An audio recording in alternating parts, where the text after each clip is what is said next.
అధికారం కోల్పోయినటువంటి బాధలో కేటీఆర్ గారు, కేసీఆర్ గారి కుటుంబ సభ్యులు అర్థరహితమైనటువంటి అవగాహన లేనటువంటి మాటలు మాట్లాడుతున్నారని నేను అంటున్నాను.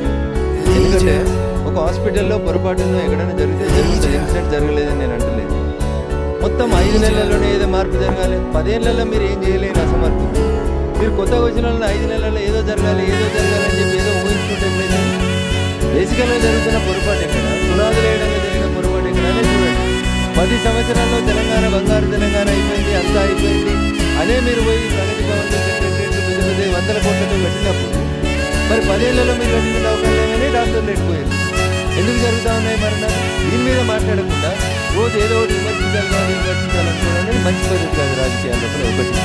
2, if there is any specific case గురించి మాట్లాడుతున్నా ఆ ఊరికి వాళ్ళే మాట్లాడుకోవాలి.